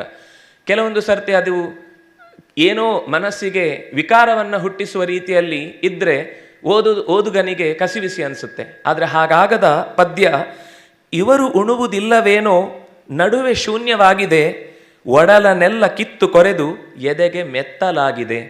ಇದು ಋಷ್ಯಶೃಂಗನ ಪದ್ಯದಲ್ಲಿ ಬರುವಂತಹ ಒಂದು. ಹೆಣ್ಣನ್ನು ನೋಡದೇ ಇರುವಂತಹ ಒಬ್ಬ ಸಾಧಕ ಹೆಣ್ಣನ್ನು ಕಂಡಾಗ ಪ್ರಶ್ನೆ ಕೇಳ್ತಾನೆ, ನೀವು ಯಾರು, ಇದು ಯಾವ ರೀತಿ ನಿಮ್ಮ ವೇಷಭೂಷಣಗಳು, ನೀವು ಎಲ್ಲಿಯ ಋಷಿಗಳು ಅಂತೆಲ್ಲ ಕೇಳಿ ಮಾತಾಡಿಸ್ತಾನೆ. ಹಾಗಿನ ಮಧ್ಯದಲ್ಲೂ ಒಂದು ಕಣ್ಣಿಗೆ ಸೆಳೆತ ಇದೆ, ಮನಸ್ಸಿಗೆ ತುಡಿತ ಇದೆ, ಇದೇನೋ ನಾನು ಕಂಡ ಸಂಗತಿಯನ್ನು ಮತ್ತೆ ಮತ್ತೆ ನೋಡಬೇಕು ಅಂತ ಅನ್ನಿಸ್ತಾ ಇದೆ ಅಂತ ಅನ್ನುವ ವಿವರಗಳ ಮಧ್ಯದಲ್ಲಿ ಒಂದು ಸಾಲು ಇದು ಬಂದದ್ದು. ಇವರು ಊಟ ಮಾಡಲ್ಲ ಅನ್ಸುತ್ತೆ, ಯಾಕೆಂದ್ರೆ ಹೊಟ್ಟೆನೇ ಇಲ್ಲ. ಅದು ಲಕ್ಷಣ, ಅದು ಹೆಣ್ಣನ್ನು ವರ್ಣಿಸುವಾಗ ತನೂದರ ಮಧ್ಯದ ಹೊಟ್ಟೆ ಬಹಳ ಕೃಶವಾಗಿರಬೇಕು ಅಂತ. ಆದರೆ ಕೃಶವಾಗಿದ್ದಕ್ಕೇನು ಕಾರಣ ಇರಬಹುದು? ಉಣದೇ ಇದ್ರೆ ಬದುಕಲಿಕ್ಕೆ ಸಾಧ್ಯ ಇಲ್ಲ, ಉಂಡಿರ್ತಾರೆ, ಹೊಟ್ಟೆ ಬೆಳೆದಿರುತ್ತೆ. ಅದನ್ನೇನು ಮಾಡಿರಬಹುದು ಅಂದರೆ, ಒಡಲನೆಲ್ಲ ಕಿತ್ತು ಕೊರೆದು ಎದೆಗೆ ಮೆತ್ತಲಾಗಿದೆ. ಅದು ಮೇಲ್ಭಾಗವಾಗಿ ತುಂಬಿಕೊಂಡು ತುಂಬಿದೆದೆಯಾಗಿ ಕಾಣಿಸ್ತಾ ಇದೆ ಅಂತನ್ನುವ ಆ ಶೃಂಗಾರದ ಸಹಜತೆ ನಮಗೆ ಈ ಅಂದರೆ ಪದ್ಯದಲ್ಲಿ ಕಟ್ಟಿಕೊಡುವುದು ಅನ್ನಿಸ್ಬೋದು, ನಮಗೆ ವರ್ಣನೆಗಳು ಆಲೋಚನೆಗಳು ಬರಬಹುದು. ಆದರೆ ಅದನ್ನು ಪದ್ಯದಲ್ಲಿ ತುಂಬಿಡುವ ರೀತಿ ಅತ್ಯಂತ ಸೊಗಸು. ಆಚಾರ್ಯರು ಇದು ಅನುವಾದದ ದೃಷ್ಟಿಯಿಂದ ಯೋಚನೆ ಮಾಡಿದರೆ, ಆಚಾರ್ಯರು ಸೂತ್ರಕಾರರಾಗಿ ಕೆಲಸವನ್ನು ಮಾಡಿದ್ದಾರೆ. ಸೂತ್ರಕಾರ ಅಂತಂದರೆ ತುಂಬ ದೊಡ್ಡ ಸ್ಥಾನ ಅದು. ಪ್ರಾಣಸೂತ್ರಗಳು ಅಂತ ನೀವು ನೋಡಿರ್ತೀರಿ. ಅನೇಕ ಪುಸ್ತಕಗಳ ಬಗ್ಗೆ ಸಣ್ಣ ಸಣ್ಣ ಪರಿಚಯವನ್ನು ಕೊಟ್ಟರೆ ನಾವು ಒಂದೊಂದು ಪ್ರತ್ಯೇಕ ವಿಷಯ ಮಂಡನೆಯಾಗಿ ನಿರೂಪಣೆ ಮಾಡ್ಬೋದು. ಅತ್ಯಂತ ಸುಂದರವಾದ, ಯಾಕೆಂದರೆ ಪೇಜು ತುಂಬಿಸುವ ಅಥವಾ ಪುಸ್ತಕಗಳ ಸಂಖ್ಯೆ ಜಾಸ್ತಿ ಆಗುವ ಯೋಚನೆಯಲ್ಲಿ ಒಂದಕ್ಷರವನ್ನು ಆಚಾರ್ಯರು ನಮೂದಿಸಿದ್ದಿಲ್ಲ. ಕೆಲವೊಮ್ಮೆ ಏನಾಗುತ್ತೆ ಅಂದರೆ 10 ಪುಸ್ತಕ ಬರೆದು 11ನೇ ಪುಸ್ತಕ ಏನು ಅಂದರೆ 10 ಏನೇನು ಪುಸ್ತಕ ಬರೆದಿದ್ದೇನೆ ಅನ್ನೋದೇ ಆಗಿರುತ್ತೆ. ಹಾಗಾಗದೆ ಸಮಗ್ರ ವಿವರವನ್ನು ಒಂದು ವಿಷಯದಲ್ಲಿ ಒಬ್ಬ ಸಾಧಕ ಅಥವಾ ಓದುಗ ಬಯಸ್ತಾನೆ ಅಂದರೆ ಅದೆಲ್ಲವನ್ನು ಕೊಡುವ ಪ್ರಯತ್ನವನ್ನು, ಅದು ಅತ್ಯಂತ ಸಂಕ್ಷಿಪ್ತವಾಗಿರಬೇಕು, ಆದರೆ ತಿಳಿದ ವಿಷಯದಿಂದ ಅವರಿಗೆ ಸಮಗ್ರತೆ ದೃಷ್ಟಿಯ ಬರಬೇಕು. ಇದು ಒಬ್ಬ ಲೇಖಕನ ದೃಷ್ಟಿಕೋನ. ಅದನ್ನು ನಾವು ಪ್ರಾಣಸೂತ್ರಗಳನ್ನು ಓದಿದರೆ, ನಮ್ಮಲ್ಲಿ ಸಾಮಾನ್ಯವಾಗಿ ಆಚಾರ್ಯರನ್ನು ಅನುಸರಿಸುವಂತಹ ಮಂದಿಗೆ ಈ ಯೋಗದ ದಾರಿಯ ಬಗ್ಗೆ ಬಹಳ ಆಸಕ್ತಿ ಇಲ್ಲ, ಅಥವಾ ಅದರ ಬಗ್ಗೆ ಗಮನ ಹರಿದಿಲ್ಲ. ಅಂತಹ ಒಂದು ಕೊರತೆ ಇರಬಾರದು. ಬಿಡಿ ಬಿಡಿಯಾಗಿ ಬೇರೆ ಬೇರೆ ಕಡೆ ಅನೇಕ ವಿಷಯಗಳು ಸಂಗ್ರಹವಾಗಿದೆ. ಕೃಷ್ಣ ಗೀತೆಯಲ್ಲಿ ಶುಚೌ ದೇಶೇ ಪ್ರತಿಷ್ಠಾಪ್ಯ ಸ್ಥಿರಮಾಸನಮಾತ್ಮನಃ ನಾತ್ಯುಚ್ಛ್ರಿತಂ ನಾತಿ ನೀಚಂ ಚೇಲಾಜಿನ ಕುಶೋತ್ತರಂ, ಎಷ್ಟೋ ಮಾತುಗಳು ಬಂದಿವೆ. ಆದರೆ ಅದೆಲ್ಲವನ್ನು ಒತ್ತಟ್ಟಿಗೆ ಸೇರಿಸಿ ಕೂಡುವ ಬಗೆ, ನಿಲ್ಲುವ ಬಗೆ, ನೋಡುವ ಬಗೆ, ಇರುವ ಬಗೆ, ಇದೆಲ್ಲವನ್ನೂ ಒಂದು ಕಡೆ ಸಂಗ್ರಹಿಸಿ ಪ್ರಾಣಾಯಾಮಕ್ಕೆ ಬೇಕಾದ, ಅನುಸಂಧಾನಕ್ಕೆ ಬೇಕಾದ, ಕೂಡುವ ಅಥವಾ ಅದರ ಪೂರ್ವದಲ್ಲಿ ಇರುವಂತಹ ಯಮ ನಿಯಮ ಆಸನ ಇತ್ಯಾದಿಗಳ ಹಿನ್ನೆಲೆಯನ್ನು ಕೂಡ ಈ ಗ್ರಂಥದಲ್ಲಿ ನಾವು ಸೂತ್ರಭೂತವಾದ, ಅದಕ್ಕೆ ಅವರದ್ದೇ ಒಂದು ಭಾಷ್ಯವೂ ಇದೆ, ಆಮೇಲೆ ಅದಕ್ಕೆ ಕನ್ನಡದಲ್ಲಿ ಅನುವಾದವೂ ಇದೆ, ಅದನ್ನು ತೋರಿಸುವಂತಹ ಚಿತ್ರಗಳೂ ಇವೆ, ಮತ್ತು ಅದರಲ್ಲಿ ಬಂದ ಸಂದೇಹಗಳಿಗೆ, ಪ್ರಶ್ನೆಗಳಿಗೆ ಉತ್ತರವೂ ಇದೆ. ಇದನ್ನು ಒಬ್ಬ ಸಾಧಕ ಬಹಳ ಗಂಭೀರವಾಗಿ ಸ್ವೀಕರಿಸಿ ನಾನು ಸಾಧನೆ ಮಾಡಬೇಕು ಅಂದರೆ ಬಹುಶಃ ಕೈ ಹಿಡಿದು ನಮ್ಮನ್ನು ಆ ದಾರಿಯಲ್ಲಿ ಕರೆದೊಯ್ಯುವ ಒಬ್ಬ ಗುರುವಿನಂತೆ ಆ ಗ್ರಂಥ ನಮ್ಮ ಮುಂದೆ ಕೆಲಸ ಮಾಡುತ್ತೆ. ಅಂದರೆ ಸೂತ್ರಕಾರನಾಗಿ, ಭಾಷ್ಯಕಾರನಾಗಿ, ವ್ಯಾಖ್ಯಾನಕಾರನಾಗಿ, ಟೀಕಾಕಾರನಾಗಿ, ಟಿಪ್ಪಣಿಯ ವ್ಯವಸ್ಥೆಯನ್ನೂ ನಾವು ಕೆಲವು ಗ್ರಂಥಗಳಲ್ಲಿ ನೋಡಿ ಕೊನೆಗೆ ಅಡಿಟಿಪ್ಪಣಿಯನ್ನು ಕೊಟ್ಟ ಒಂದು ಪರಂಪರೆಯ ಸಮಗ್ರ ಪುಟಗಳನ್ನೂ ವ್ಯಾಪಿಸಿಕೊಳ್ಳುವಂತಹ ಶಕ್ತಿಯನ್ನು ತನ್ನ ಲೇಖನಿಯ ಮೂಲಕ ಗ್ರಂಥಗಳಲ್ಲಿ ತುಂಬಿದ್ದಾರೆ ಅಂತನ್ನೋದು ನಮಗೆ ಬಹುಶಃ ಒಂದು ಜನ್ಮದಲ್ಲಿ ಅರ್ಥ ಮಾಡಿಕೊಳ್ಳಿಕ್ಕೆ ಆಗುವ ಸಂಗತಿ ಅಲ್ಲ ಅಂತ ನಾನು ಭಾವಿಸ್ತೇನೆ. ನಾವು ನಿಜವಾಗಿ ಆಚಾರ್ಯರನ್ನು ಅಪ್ಪಿಕೊಳ್ಳಬೇಕು ಅಂದರೆ ಅವರ ಪುಸ್ತಕಕ್ಕೆ ಮೊರೆ ಹೋಗಬೇಕು, ಬೇರೆ ಅಥವಾ ಅವರ ಮಾತಿಗೆ ಶರಣಾಗಬೇಕು. ಬೇರೆ ರೀತಿಯಿಂದ ಎಷ್ಟೇ ನಾನು ಹೇಳಿದ ಮಾತುಗಳನ್ನು ನೀವು ಕೇಳಿಸಿಕೊಂಡ್ರೂ ಅದು ಈ ಹೊತ್ತಿನ ಸಮಯವನ್ನು ನಿಮ್ಮನ್ನು ನಾವು ಏನೋ ಒಂದನ್ನು ಕಳೆದುಕೊಂಡಿದ್ದೇವೆ ಅನ್ನುವ ಭಾವದಲ್ಲಿ ಇಳಿಸಬಹುದಷ್ಟೇ ಬಿಟ್ಟರೆ, ನಿಜವಾಗಿ ನಾವು ಪಡೆದು ಬೆಳೆದು ಬೆಳಗಿ ಸುತ್ತಲಿನ ಕತ್ತಲೆಗೂ ಕತ್ತರಿಯನ್ನು ಹಾಕುವಷ್ಟು ನಾವು ನಮ್ಮನ್ನು ಪುಷ್ಟಿಗೊಳಿಸಿಕೊಳ್ಳಬೇಕು ಅಂತಂದರೆ ಅದಕ್ಕೆ ಅಧ್ಯಯನ ಒಂದೇ ದಾರಿ. ಈ ಎಲ್ಲ ಮಾತುಗಳು ನಿಮಗೆ ಅಧ್ಯಯನದ ಮೆಟ್ಟಿಲು ಅಂತ ಅನ್ನೋದನ್ನು ಮತ್ತೊಮ್ಮೆ ನೆನಪಿಸಿ, ಪದಗಳ ಔಚಿತ್ಯ ಏನು ಅನ್ನೋದನ್ನು ಎಷ್ಟೋ ಸರ್ತಿ ವಿವರ ಮಾಡ್ತಾರೆ. ಕೆಲವು ಪದಗಳಿರ್ತವೆ, ಅದು ಯಾಕೆ ಅಲ್ಲಿ ಬಂತು, ಹಾಗೆ ಯಾಕೆ ಬಂತು? ಅದರ ನಿರ್ವಚನ ಶಾಸ್ತ್ರ ಅದೊಂದು ರೀತಿ ವಿಚಿತ್ರ. ಆಚಾರ್ಯರು ಯಾವತ್ತೂ ಕೂಡ ಘೋಷ ಮಾಡಿ ಹೇಳ್ತಾ ಇದ್ದ ಸಂಗತಿ, ಯಾವುದೇ ಪದಗಳು ಕೂಡ ಅನರ್ಥಕವಾಗಿ ಅಥವಾ ಉಪಯೋಗ ಇಲ್ಲದ ಸುಮ್ಮನೆ ಈಗ ನಮ್ಮ ಉಳಿದ ಭಾಷೆಗಳಲ್ಲಾಗುವಾಗ, ಕನ್ನಡದಲ್ಲೂ ಎಷ್ಟೋ ಶಬ್ದಗಳು ಹಾಗೆ ಅದರ ಹಿನ್ನೆಲೆಯನ್ನು ಗಮನಿಸಿದರೆ ಇರುತ್ತೆ. ಮಾರುವ ಕಟ್ಟೆ, ಅದು ಮಾರುಕಟ್ಟೆ ಅನ್ನುವ ಹಾಗೆ ಈ ಶಬ್ದಗಳಿವೆ. ಆದರೆ ಸಂಸ್ಕೃತದಲ್ಲಿ ಒಂದೂ ಕೂಡ ಅದರ ಗುಣಧರ್ಮವನ್ನು ಹೇಳದೆ ಹಾಗೆ ಒಂದು ಶಬ್ದದ ಪ್ರಯೋಗ ಇಲ್ಲ. ಅದನ್ನು ತಮ್ಮ ಸಮಗ್ರ ವ್ಯಾಖ್ಯಾನಗಳ ಹಿನ್ನೆಲೆಯಲ್ಲಿ ಎಷ್ಟು ಸಾಧ್ಯವೋ ಅಷ್ಟು ಅದನ್ನು ಬಿಡಿಸಿ ತೋರಿಸಿದ್ದಾರೆ. ಅದರಲ್ಲಿ ಒಂದು ಮಹಾಭಾರತ ತಾತ್ಪರ್ಯ ನಿರ್ಣಯದ ಭಾವಚಂದ್ರಿಕೆಯ ವಿವರವನ್ನು ಕೊಡುವಾಗ, ಪಾಂಡವರು ದೃಪದನ ಮನೆಯಿಂದ ಮರಳಿ ಅರಮನೆಯತ್ತ ಬಂದರು ಅನ್ನುವಾಗ ಜನಗಳ ಪ್ರತಿಕ್ರಿಯೆ ಹೇಗಿತ್ತು ಅಂತನ್ನುವ ವಾಕ್ಯ ಇದೆ. ತೇಷ್ವಾಗತೇಷು ಸುಮಹಾನಭವತ್ ಪ್ರಹರ್ಷ ಪೌರಸ್ಯ ಜಾನಪತಿಕಸ್ಯ ಜನಸ್ಯ ಚೋಚ್ಚೈಃ ಭೀಷ್ಮಾದಿಕಾಶ್ಚ ಮುದಿತಾಃ ಪ್ರತಿಪೂಜ್ಯ ಗೇಹಂ ಆವೇಶಯನ್ ಸಹ ನೃಪೇಣ ಮಹೋತ್ಸವೇನ. ಒಟ್ಟು ಇದರ ತಾತ್ಪರ್ಯ, ಭೀಷ್ಮ, ಧೃತರಾಷ್ಟ್ರನೇ ಮೊದಲಾದ ಎಲ್ಲ ಹಿರಿಯರು ಕೂಡ ಅರಗಿನ ಮನೆಯಲ್ಲಿ ಸುಟ್ಟೇ ಹೋಗಿದ್ದಾರೆ ಅಂತ ಭಾವಿಸಿದವರು ಮತ್ತೆ ಮರಳಿ ದೃಪದನ ಮನೆಯ ಹೆಂಗಳೆಯನ್ನು ತಮ್ಮ ಮನದನ್ನೆಯಾಗಿ ಪಡೆದು ಮರಳಿ ಬಂದಿದ್ದಾರೆ ಅನ್ನುವ ಸಂಗತಿ ಗೊತ್ತಾದಾಗ ಜನರ ಪ್ರತಿಕ್ರಿಯೆ ಹೇಗಿತ್ತು ಅಂತ ಹೇಳುವಾಗ, ಅವರೆಲ್ಲ ಬಂದಾಗ ಸಂತೋಷ ಆಯಿತು. ಇದು ಶಬ್ದ. ಆದರೆ ಆ ಶಬ್ದವನ್ನು ಹೇಳಿದ ರೀತಿ ಪ್ರಹರ್ಷಃ ಅಭವತ್, ಸಂತೋಷ ಆಯಿತು. ಅದನ್ನೇ ಇನ್ನೂ ಒಂದು ಶಬ್ದ ಸುಮಹಾನ್ ಪ್ರಹರ್ಷಃ ಅಭವತ್. ಮತ್ತು ಒಂದು ಶಬ್ದವನ್ನು ಸೇರಿಸ್ತಾರೆ, ಉಚ್ಚೈಹಿ ಸುಮಹಾನ್ ಪ್ರಹರ್ಷಃ ಅಭವತ್ ಅಂತ. ಅಲ್ಲಿ ಇಷ್ಟು ಸರ್ತಿ ನಮ್ಮ ಅನುವಾದ ಏನಿರುತ್ತೆ, ಜನರು ಸಂತೋಷಗೊಂಡರು, ಮುಗಿದೋಯ್ತು. ಇದರ ಮೇಲೆ ಏನು ಹೇಳಲಿಕ್ಕೆ ಕಾಣಿಸಲ್ಲ ನಮಗೆ. ಆದರೆ ಆಚಾರ್ಯರಿಗೆ ಸರಿ ಹರ್ಷಃ ಅಭವತ್ ಹೇಳಿದರೆ ಸಾಕಿತ್ತು, ಆಯಿತು, ಸ್ವಲ್ಪ ನಮ್ಮ ತುಂಬ ಚೆನ್ನಾಗಿತ್ತು ಅಂತ ಅನ್ನೋ 2 ಸೊನ್ನೆ ಹಾಕದೇ ಇದ್ದರೂ ಅದನ್ನು ಉಚ್ಚರಿಸುವಾಗ ಹೇಳುವಂತೆ ಹೆಚ್ಚು ಸಂತೋಷ ಆಯಿತು, ಪ್ರಹರ್ಷಃ. ಮತ್ತೆ ಮಹಾನ್, ಮತ್ತೆ ಸುಮಹಾನ್, ಮತ್ತೆ ಉಚ್ಚೈಹಿ, ಈ ಎಲ್ಲ ಶಬ್ದಗಳಿಂದ ಏನು ಹೇಳಲಿಕ್ಕೆ ಹೊರಟಿದ್ದಾರೆ ಅನ್ನೋದನ್ನು ಆಚಾರ್ಯರು ತಮ್ಮ ವಿವರಣೆಯಲ್ಲಿ ಬಹಳ ಸೂಕ್ಷ್ಮವಾಗಿ ಅದನ್ನು ಬಿಡಿಸಿ ಹೇಳುತ್ತಾರೆ. ಪಾಂಡವರು ಬದುಕಿದ್ದಾರೆ, ಜೀವಂತಿ, ಓಹ್ ಬದುಕಿದ್ದಾರೆ, ಹರ್ಷ, ಸಂತೋಷ ಆಯಿತು. ಬದುಕಿದ್ದವರು ಬರ್ತಾ ಇದ್ದಾರೆ, ಬದುಕಿ ಎಲ್ಲೋ ಇದ್ದಾರೆ ಅಂದರೆ ಪೂರ್ತಿ ಸಂತೋಷ ಆಗ್ತಿರಲಿಲ್ಲ, ಬರ್ತಾ ಇದ್ದಾರೆ, ಆ ವಿಷಯ ಕೇಳಿ ಪ್ರಹರ್ಷಃ. ಆಮೇಲೆ ಹೆಂಡತಿಯಿಂದೊಡಗೂಡಿ ಬರ್ತಾ ಇದ್ದಾರೆ. ಯಾಕೆಂದರೆ ದೃಪದನ ಮಗಳು ಆ ಕಾಲದ ಚೆಲುವೆ ಕೃಷ್ಣ ಸುಂದರಿ. ಯಾಕೆ ಕೃಷ್ಣ ಸುಂದರಿ? ಕೃಷ್ಣ ಸುಂದರಿಯನ್ನು, ಯಾಕೆಂದರೆ ಅವಳ ಬಗ್ಗೆ ಕಥೆ ಇದ್ದದ್ದು ಯಜ್ಞದಿಂದ ಹುಟ್ಟಿ ಬಂದಿದ್ದಾಳೆ ಅಂತ. ಅಸಾಧಾರಣವಾದ ರೂಪಸಿ ಅಂಥವಳನ್ನು ಆ ಸಭೆಯಲ್ಲಿ ಗೆದ್ದು ಬಂದಿದ್ದಾರೆ, ಸಪತ್ನೀಕರಾಗಿ ಬರ್ತಾ ಇದ್ದಾರೆ. ಮಹಾನ್ ಪ್ರಹರ್ಷಃ. ಅದರ ಜೊತೆಗೆ ಅಲ್ಲಿ ಬರುವಾಗ ಏನಾಗಿತ್ತು ಅಂದರೆ, ವ್ಯಾಸ ಮತ್ತು ಕೃಷ್ಣ ಇಬ್ಬರು ಅವ್ರ ಜೊತೆಗಿದ್ರು. ಬರುವುದು ಮಾತ್ರ ಅಲ್ಲ, ಭಗವಂತನ 2 ರೂಪಗಳನ್ನು ಒಟ್ಟಿಗೆ ಕರ್ಕೊಂಡು ಬರ್ತಾ ಇದ್ದಾರೆ. ಇದು ಸುಮಹಾನ್ ಪ್ರಹರ್ಷಃ. ಇದರ ಮೇಲೆ ಉಚ್ಚೈಹಿ, ಬರೀ ಬರುವುದು ಮಾತ್ರ ಅಲ್ಲ, ಈಗ ಅವರ ಕಣ್ಣ ಮುಂದೆ ಕಾಣ್ತಾ ಇದ್ದಾರೆ. ಬರ್ತಾ ಇದ್ದಾರೆ ಅಂತ ಸುದ್ದಿ ಬಂದು ಕೆಲವೊಂದು ಸರ್ತಿ ಸ್ಟೇಜಿಗೆ ಕೊನೆಗೆ ಬರುವುದೇ ಇಲ್ಲ. ಹಾಗಾಗಲಿಲ್ಲ, ಕಣ್ಣ ಮುಂದೆ ಕಂಡದ್ದಕ್ಕಾಗಿ ಉಚ್ಚೈಹಿ, ಆ ಜನರ ಭಾವನೆಗಳಿಗೆ ಖುಷಿಗೆ ಪಾರವೇ ಇಲ್ಲ ಅನ್ನೋದನ್ನು ತಿಳಿಸ್ಲಿಕ್ಕೋಸ್ಕರ ಆಚಾರ್ಯರು ಇಷ್ಟು ಶಬ್ದಗಳನ್ನೂ ಕೂಡ ಹೇಳುವಾಗ ಜನರ ಮನಸ್ಸಿನ ಈ ಎಲ್ಲ ಹಿನ್ನೆಲೆಗಳನ್ನೂ ನೋಟವನ್ನು ಇಟ್ಟುಕೊಂಡು ಪ್ರಯೋಗ ಮಾಡಿದ್ರು ಅಂತ ಅದಕ್ಕೊಂದು ಸಾರ್ಥಕ್ಯ ತೋರಿಸಿದ ರೀತಿ ಇದೆಯಲ್ವಾ, ಔಚಿತ್ಯ. ಇದು ಓದುವಾಗ ಕೊಡುವ ಖುಷಿ, ಇದು ಅಧ್ಯಯನದಲ್ಲಿ ನಮಗೆ ಕಾಣಬೇಕಾದ ನಿಜವಾದ ಆಸ್ವಾದ. ಹೀಗೆ ಇದು ನಾನು ಸುಮ್ಮನೆ ಇಂಥದ್ದು ಒಂದು ಮಾತನ್ನು ತೋರಿಸಿದೆ. ಹೀಗೆ ಸಮಗ್ರ ಅವರ ಎಲ್ಲ ಕೃತಿಗಳಲ್ಲೂ ಯಾವುದೇ ಪದ ಬಂದರೂ ಅದು ವ್ಯರ್ಥವಾಗಿ ಪ್ರಯೋಗ ಆಗ್ಲಿಕ್ಕೆ ಸಾಧ್ಯ ಇಲ್ಲ. ಅದು ಚ ಇರ್ಬೋದು, ತು ಇರ್ಬೋದು, ವೈ ಇರ್ಬೋದು, ಹಿ ಇರ್ಬೋದು, ನಮಗದೆಲ್ಲ ಅವ್ಯಯಗಳು. ಇದು ವಾಕ್ಯಾಲಂಕಾರೆ, ಇದು ಪದ್ಯದ ಛಂದಸ್ಸನ್ನು ಕೂಡಿಸುವುದಕ್ಕೋಸ್ಕರ ಅಂತ ಈ ರೀತಿ ನಮ್ಮ ಸರಳ ವ್ಯಾಖ್ಯಾನಗಳ ನಡುವೆ ಆಚಾರ್ಯರು ಒಂದು ಪ್ರವಾಹದಂತೆ ನಮ್ಮ ಮುಂದೆ ಅದೆಲ್ಲವನ್ನು ಪಕ್ಕಕ್ಕೆ ಸರಿಸಿ ನಮ್ಮನ್ನು ತಣಿಸಿ ಮನಸ್ಸಿಗೆ ಮತ್ತಷ್ಟು ಮೆಚ್ಚುಗೆಯಾಗುವಂತೆ ಮಾಡುತ್ತಾರೆ. ಆಚಾರ್ಯರ ಇನ್ನೊಂದು ವೇದದ ಮಾತಿನ ಅನುವಾದವನ್ನು ನೋಡುವುದಾದರೆ, ಅಷ್ಟಾಚಕ್ರಂ ವರ್ತತ ಏಕನೇಮಿ ಸಹಸ್ರಾಕ್ಷರಂ ಪ್ರಪುರೋ ನ ಪಶ್ಚಾ ಅರ್ಧೇನ ವಿಶ್ವಂಭುವನಂ ಜಜಾನ ಯದಸ್ಯಾರ್ಧಂ ಕಥಮಸ್ಸ ಕೇತುಹು. ಮೇಲ್ನೋಟಕ್ಕೆ ಆ ಸಂಸ್ಕೃತದಲ್ಲೂ ನೋಡಿದಾಗ ಪೂರ್ಣವಾದ ಅದರ ಅನುಸಂಧಾನ ಏನು ಅಂತ ಗೊತ್ತಾಗುವುದು ಕಷ್ಟ. ಬಹಳ ಬಾರಿ ಆವೃತ್ತಿ ಮಾಡಿದರೆ ಮಾತ್ರ ಅದನ್ನು ಅರ್ಥ ಮಾಡಿಕೊಳ್ಳಿಕ್ಕೆ ಸಾಧ್ಯ. ಆಚಾರ್ಯರ ಪದ್ಯ ಇಷ್ಟೇ ಇದೆ: 8 ಗಾಲಿಗಳ ಕಟ್ಟು, 1,000 ಕೀಲು ಹಿಂದು ಮುಂದು, ಒಂದು ಮಗ್ಗುಲಿನಿಂದ ಜಗದ ಜನನ, ಇನ್ನೊಂದು ಬದಿ ನೋಡು ಮಾಡು ಮನನ.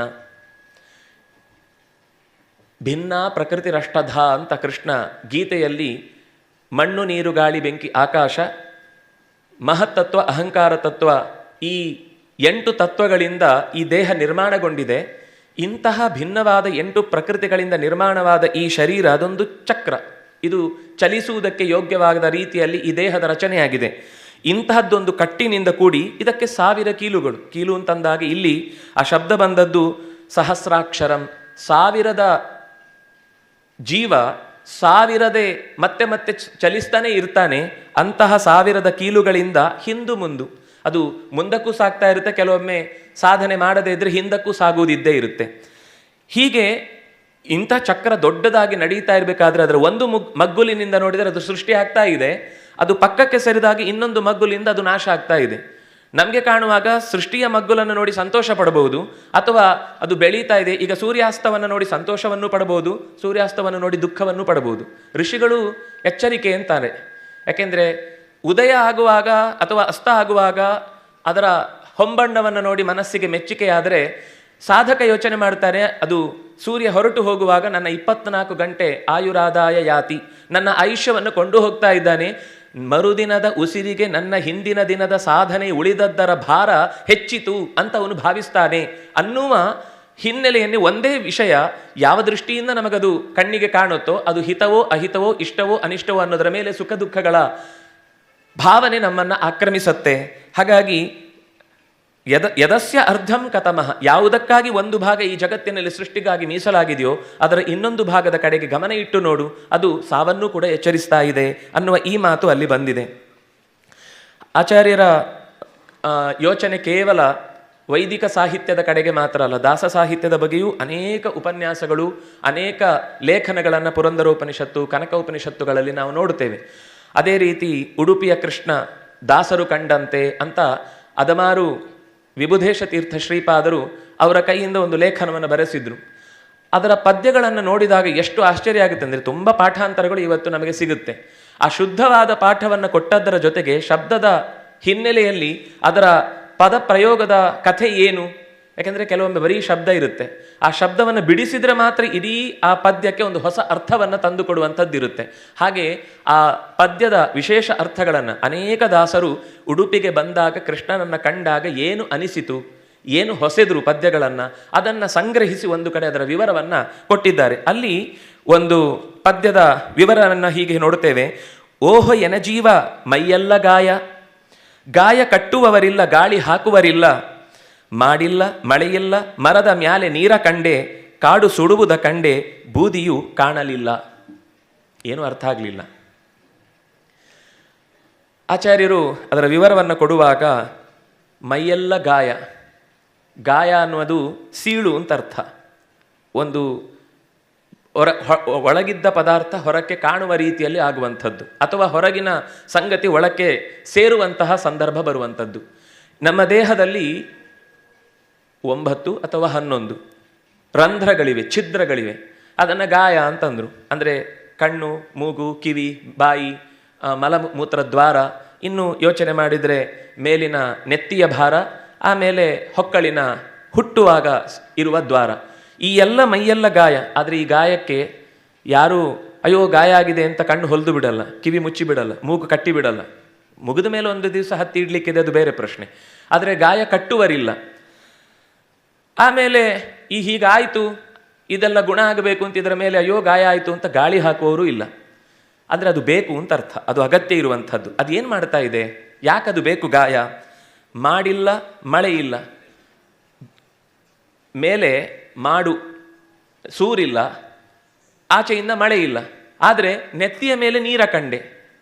ನಮಗಿದು ಅರ್ಥ ಆಗುವಾಗ ಒಂದು ಮಾಡು ಅಲ್ಲಿ ಇಲ್ಲ, ಅದರಿಂದಾಗಿ ನೀರು ಜೋರಾಗಿ ಹರಿದ್ರೆ ಜೋರಾಗಿ ಕೆಳಕ್ಕೆ ಧಾರಾಕಾರವಾಗಿ ಹರಿಯುವ ನೀರು ಕಾಣಿಲ್ಲ, ತಲೆಯ ಮೇಲೆ ಆದರೆ ನೀರಿದೆ ಅಂತ. ಮಾಡಿಲ್ಲ ಅಂತಂದರೆ ಮಾಡು ಸಿಕ್ಕದಲ್ಲ, ಮಾಡಿನ ಗೂಡು ಸಿಕ್ಕದಲ್ಲ ಅನ್ನುವ ಪದ್ಯದಲ್ಲಿ ಮಾಡು ಅಂದರೆ ಕರ್ಮ, ಗಹನ ಕರ್ಮಣೋ ಗತಿ. ಯಾವುದೇ ಕರ್ಮವನ್ನು ನಾವು ಇದು ಹೀಗೆ ಇದು ಹೀಗಲ್ಲ ಅಂತ ನಮ್ಮ ದೃಷ್ಟಿಯಿಂದ ನಾವು ನಿರ್ವಚನ ಮಾಡಿದರೂ ಕೂಡ ಅದು ಪ್ರಕೃತಿಯಲ್ಲಿ ಯಾವ ರೀತಿ ಬದಲಾಗಿರುತ್ತೆ ಅಂತ ನಮಗೆ ಗೊತ್ತಿಲ್ಲ. ಹಾಗಾಗಿ ಯಾವುದೇ ರೀತಿಯಿಂದ ಆ ಮೇಲಿನ ನೀರಿನ ಭಾಗವನ್ನು ನಾವು ಮಾಡಿಲ್ಲ. ಮೇಲಿಂದ ಮಳೆ ಇಲ್ಲ. ಎಲ್ಲಿದೆ ಆ ನೀರು?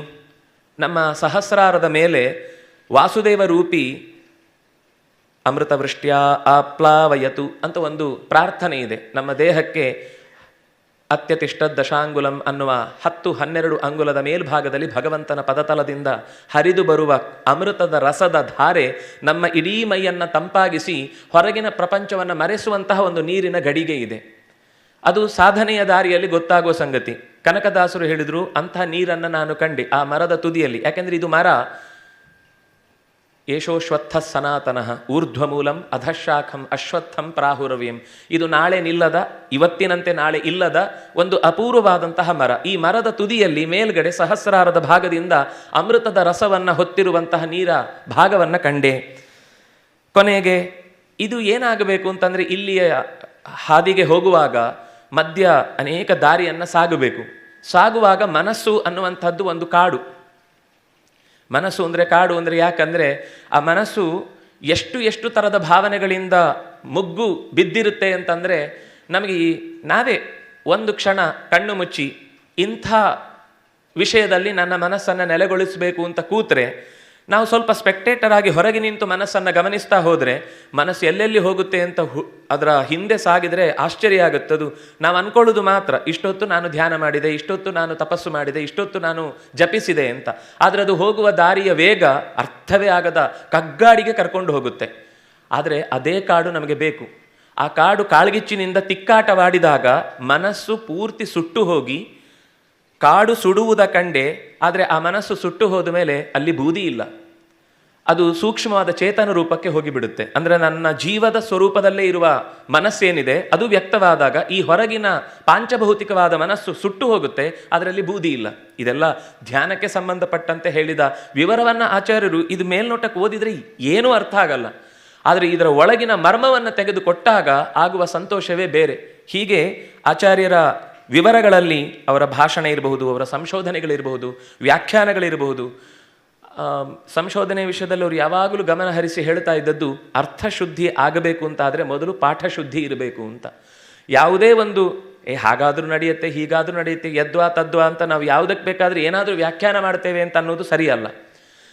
ಆ ಮೂಲದ ಅಂದರೆ ವ್ಯಕ್ತಿ ರಚನೆ ಮಾಡುವಾಗ ಅವನ ಉದ್ದೇಶ ಏನಿತ್ತು ಅನ್ನುವ ಪದ ಸರಿಯಾಗಿ ಸಿಕ್ಕಿದ್ರೆ ಮಾತ್ರ ಅವನ ಮನಸ್ಥಿತಿಯಲ್ಲಿ ಏನಿತ್ತು ವಿಷಯ ಅದು ನಾವು ಗ್ರಹಿಸುವುದಕ್ಕೆ ಸಾಧ್ಯವಾಗುತ್ತೆ. ಯಾವಾಗಲೂ ಒತ್ತು ಕೊಟ್ಟು ಹೇಳ್ತಾ ಇದ್ದ ವಿಷಯ. ಇನ್ನು ಅವರ ಕೃತಿಗಳನ್ನು ಅನುವಾದ ಮಾಡುವಾಗಲೂ ಇದು ಬಹಳ ಬಾರಿ ನೀವು ಕೇಳಿರ್ತೀರಿ. ಮೃಚ್ಛಕಟಿಕ ಅಂತ ಶಬ್ದ ಇದೆ. ಶೂದ್ರಕನ ಅತ್ಯಂತ ಉತ್ತಮವಾದ ಸಾಮಾಜಿಕ ವಿಷಯವನ್ನು ಹೊತ್ತ ನಾಟಕ. ಅದನ್ನು ಕನ್ನಡಕ್ಕಾಗುವಾಗ ಅದರದ್ದೇ ಒಂದು ವಿಶಿಷ್ಟವಾದ ಶೈಲಿ ಇದೆ. ನೀವು ಓದಿದರೆ ಅದನ್ನು ಸಂತೋಷ ಪಡ್ತೀರಿ. ಅದಕ್ಕೆ ಹೆಸರು ಕೊಡುವಾಗ ಮೃಚ್ಛಕಟಿಕ ಅಂತ ಎಲ್ಲರೂ ಅನುವಾದ ಮಾಡಿದ್ದಾರೆ. ಮೃಚ್ಛಕಟಿಕ ಅನುವಾದ ಅಂತ. ಆಚಾರ್ಯರು ಅದನ್ನು ಅನುವಾದ ಮಾಡುವಾಗ ಆ ಶಬ್ದವನ್ನು ಬಿಡದೆ ಮೃತ್ ಶಕಟಿಕ ಅಂತ 2 ಶಬ್ದ ಇದೆ. ಮೃತ್ ಮಣ್ಣಿನ ಆಟದ ಬಂಡಿ. ಆದರೆ ಎಲ್ಲ ಮಣ್ಣಿನಿಂದ ಆಗುವುದಿಲ್ಲ, ಅದು ಆವೆಯ ಮಣ್ಣೇ ಆಗಬೇಕು. ಅದನ್ನು ಬಂಡಿಯ ರೂಪಕ್ಕೆ ತರಬೇಕು ಅಂದರೆ ಆವೆಯ ಮಣ್ಣೇ ಬೇಕು. ಅದಕ್ಕೋಸ್ಕರ ಅವರು ಅದರ ಹೆಸರೇ ಕೊಡುವಾಗ ಆವೆಯ ಮಣ್ಣಿನ ಆಟದ ಬಂಡಿ. ಶಕಟ ಅಂದರೆ ಬಂಡಿ, ಶಕಟಿಕಾ ಅಂದರೆ ಆ ಬಂಡಿಯಲ್ಲಿ ಬಹಳ ಸಣ್ಣದ್ದು, ಅಂದರೆ ಬಂಡಿಯ ಪೂರ್ಣವಾದ ಉಪಯೋಗವನ್ನು ಪಡ್ಕೊಳ್ಳಿಕ್ಕಾಗುವುದಿಲ್ಲ, ಅದು ಆಟಕ್ಕಿರುವಂಥದ್ದು ಅಂತ ತಿಳಿಸುವಂತೆ ಆ ಶಬ್ದ ಇದೆ. ಹಾಗಾಗಿ ಬಂಡಿ ಅಂತ ಅಷ್ಟೇ ಹೇಳದೆ ಆಟದ ಬಂಡಿ, ಅದು ಆ ಇಡೀ ನಾಟಕವನ್ನು ಓದಿದರೆ ಗೊತ್ತಾಗುತ್ತೆ. ಅದರಲ್ಲಿ ಒಂದು ಮಗುವಿಗೆ ಆಟದ ಬಂಡಿಯನ್ನು ಮಣ್ಣಿನದ್ದು ತಂದು ಕೊಡುವ ತಾಯಿಯ ಪ್ರಸಂಗ ಇದೆ. ಅದು ಇಡೀ ಕಥೆಯನ್ನು ಹೇಳುವ ಶಬ್ದದಿಂದ ಸಾರವನ್ನು ಗ್ರಹಿಸುವ ರೀತಿ ಆಚಾರ್ಯರ ಅನುವಾದ ಮಾಡುವಾಗ ತುಂಬ ಆನಂದ ಕೊಡುವಂಥದ್ದು. ಕೃಷ್ಣಾಮೃತ ಮಹಾರ್ಣವ ಅಂತ ಇದೆ. ಅದನ್ನು ಆಚಾರ್ಯರು ಕೃಷ್ಣನೆಂಬ ಸೊದೆಯ ಕಡಲು. ಯಾರೋ ಓದುವಾಗ ಸ್ವಲ್ಪ ಅವ್ರ ಹತ್ರನೇ ಬಂದು, ಸ್ವಾಮಿ ಒಂದು ವಿಷಯ ಅರ್ಥ ಆಗಲಿಲ್ಲ, ಒಂದು ಪ್ರಶ್ನೆ ಕೇಳಬೇಕು. ಏನು? ಸರಿ, ಎಲ್ಲ ವಿಷಯ ಖುಷಿ ಆಯಿತು ಪುಸ್ತಕ, ಆದರೆ ಸೋದೆಯಲ್ಲಿ ಕಡಲೆಲ್ಲಿದೆ ಅಂತ ಗೊತ್ತಾಗಲಿಲ್ಲ ಅಂತ. ಅವರು ಸೊದೆ ಅಂತ ಓದುವುದನ್ನು ಸುಧೆ ಅನ್ನುವುದರ ಅನುವಾದ ಅಂತ ಗೊತ್ತಾಗದೆ ಸೋದೆಯಲ್ಲಿ ಕಡಲೆಲ್ಲಿದೆ ಅಂತ ಆಚಾರ್ಯರು ತಲೆ ಮೇಲೆ ಕೈ ಇಟ್ಕೊಂಡ್ರು. ಹೇಳಬೇಕಾಯ್ತಲ್ವ ಇವರಿಗೆ ಈ ವಿಷಯವನ್ನು ಕೂಡ ಅಂತ. ಅಂದರೆ ಓದಿಕೊಳ್ಳುವಾಗಲೂ ತಲವಕಾರ ಉಪನಿಷತ್ತಿನ ವಿವರವನ್ನು ಆಚಾರ್ಯರು ಕೊಟ್ಟಾದ್ಮೇಲೆ ನಿಮ್ಮ ತಲಕಾವೇರಿ ಉಪನಿಷತ್ತು ತುಂಬ ಚೆನ್ನಾಗಿತ್ತು ಅಂತ ಬಂದು ಯಾರು ಕಾಂಪ್ಲಿಮೆಂಟ್ ಕೊಟ್ಟರು.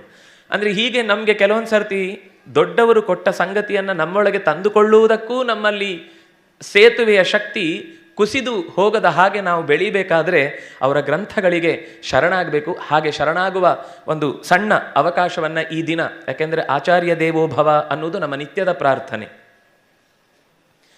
ವಿದೇಶದಲ್ಲಾಗುವಾಗ ಅವರ ಅಪ್ಪ ಯಾರು ಅಮ್ಮ ಯಾರು ಅಂತ ಗೊತ್ತಿಲ್ಲದೆ ಹುಡುಕುವ ದಿನ, ಅದರಿಂದಾಗಿ ಫಾದರ್ಸ್ ಡೇ, ಮದರ್ಸ್ ಡೇ ಇದೆ, ಅಥವಾ ಟೀಚರ್ಸ್ ಡೇ, ಅಥವಾ ಇನ್ನೇನೇನೋ ಇತ್ಯಾದಿ 1000 ಡೇಗಳಿವೆ. ಆದರೆ ನಮಗೆ ಹಾಗಲ್ಲ. ನಿತ್ಯವೂ ನಮ್ಮ ತಾಯಿಯೇ, ನಿತ್ಯವೂ ನಮ್ಮ ತಂದೆಯೇ, ನಿತ್ಯವೂ ನಮಗೆ ಅತಿಥಿಗಳು ಅತಿಥಿಗಳೇ, ನಿತ್ಯವೂ ನಮಗೆ ಗುರುಗಳೇ. ಆದರೆ ನಿತ್ಯವೂ ನೆನಪಿಸಬೇಕಾದನ್ನು ಎಲ್ಲರೂ ಸೇರಿ ನೆನಪಿಸ್ಲಿಕ್ಕೊಂದು ದಿನ ಒಟ್ಟಿಗೆ ಸಿಕ್ಕಿದೆ.